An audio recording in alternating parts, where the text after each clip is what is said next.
Good morning po to all of us. You might be expecting a young speaker because I indicated in the program I'm the president of the Outstanding Young Scientists, OYSI. When we were recognized, we were just below 40 years old. So I have here with me, OIS Dr. Villegas, Dr. Gregorio, Dr. Diaz, Dr. Romero. Meron pa ba ako na-miss? Si Ma'am Ola. Hindi kita nakita nung dumating. Okay, so we were still young then, no? Tsaka, saan?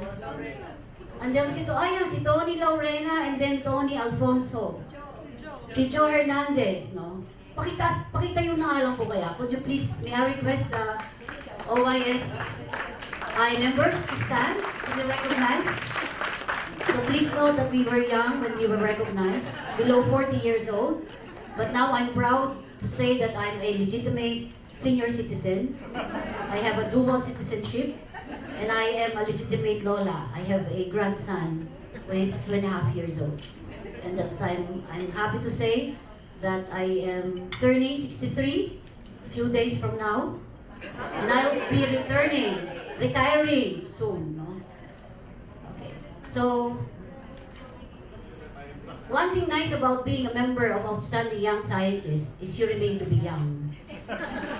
Diba? You're always a member of the Outstanding Young Scientists. Outstanding, yes, I'm out from my office today, and I'm standing here in front of you to discuss safety evaluation of breeding stocks in the Philippines. So what I'm going to discuss today would be our experience as a scientific technical review panel. So we refer to this as STRV. So this is on our experience on how to do risk assessment for stock genes. So stock simply means you combine 2 or 3 genes. So it's just like your coffee, 3-in-1. We have 2-in-1, right? So you stock examples of these genes in one plant. So the application, the proponent must first apply or submit application for biosafety permit for direct use as food, feed, or for processing. So we call this as FFP. So they have to provide us a proof or scientific evidences. And to the director, this must be submitted to the Director of Bureau Plant Industry.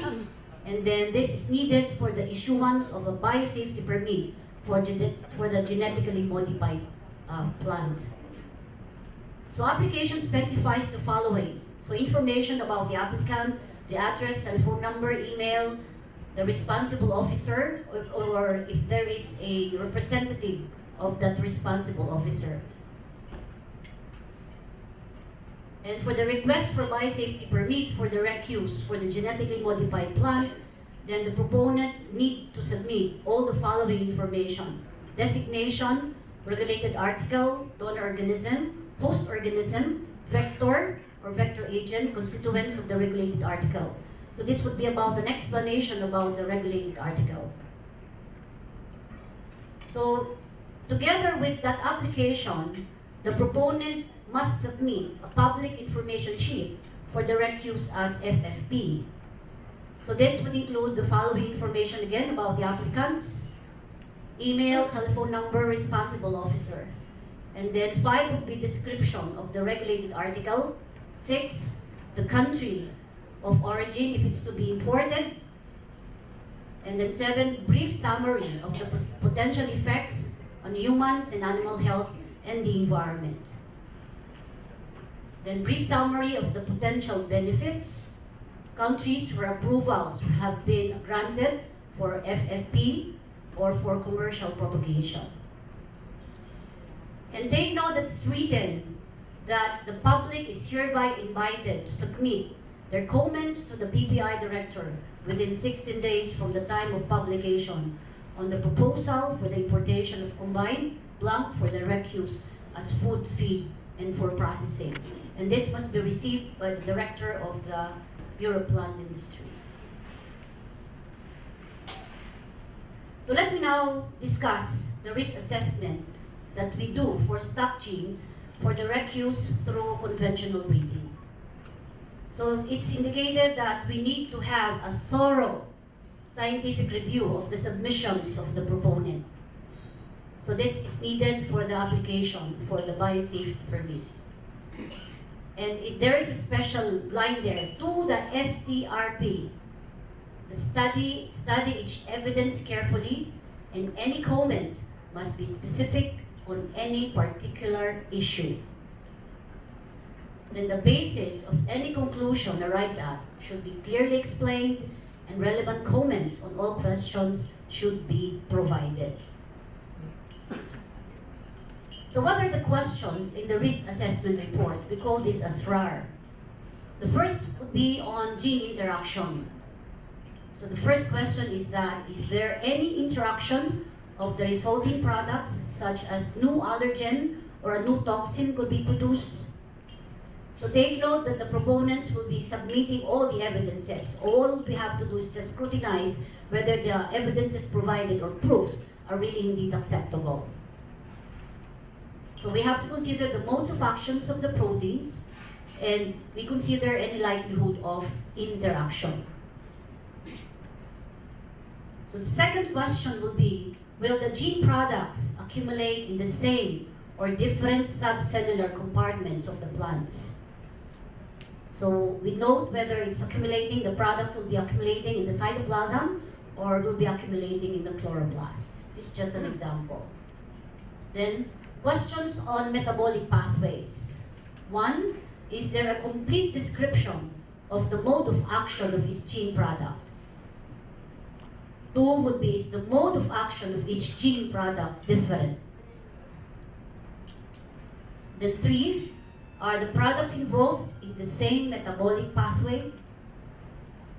4, are there any possible unexpected effects of the stock genes on the metabolism of the plant? So we have to consider the distinct mode of action, plus of course, they need to provide protein expression analysis. Then, question on gene expression. Are the expression levels of the individual protein products the same as the individually approved transformation events? So we have to consider the amount of protein products in the single as well as in the stacked event. Question number 2. Are both proteins expressed at low levels in the plants? Are the marker genes transferred and expressed also in the plants containing the stock genes? And will the possible interaction affect the stability and expression level of either one of the genes? So if no interaction, expression level not affected, therefore the products would be stable. So these are the things that we do or we analyze in the submission of the proponents. So after a thorough and scientific review and evaluation of the documents provided, we have to write the name of the applicant and then the name of the regulated article. The STRP would either take this first box, find scientific evidence that the regulated article applied for direct use or propagation has no evidence of interaction on the resulting gene products. Or the second box that can be ticked would be need additional information to support the claims of the applicant that the regulated article applied for direct use propagation shows no evidence of interaction of the resulting gene products. Or the last box can be ticked, find scientific evidence that the regulated article applied for direct use propagation has evidence of interaction on the resulting gene products and shall undergo the usual extensive risk assessment evaluation. So we have to write our signature, then of course the date that we processed the RAR form, submit the RAR form. Now how about risk assessment for the stock genes for commercial propagation through conventional breeding? Again, there are questions in the RAR. The 3 questions on metabolic interaction, gene interaction, metabolic pathways. Is the field performance of the stocked plant equivalent to the relevant field performance of the individually approved transformation events? And are the agronomic characteristics of the stock plant equivalent to the agronomic characteristics of the individually approved transformation events? And then last item included would be the agricultural management. So we have a question, will the presence of the trade cause a change in the cultural management of the crop, except for the intended changes? If yes, then we have to describe the change. And if ever there are other concerns identified by the STRV, then it is indicated in the RAR form to be submitted by the STRV.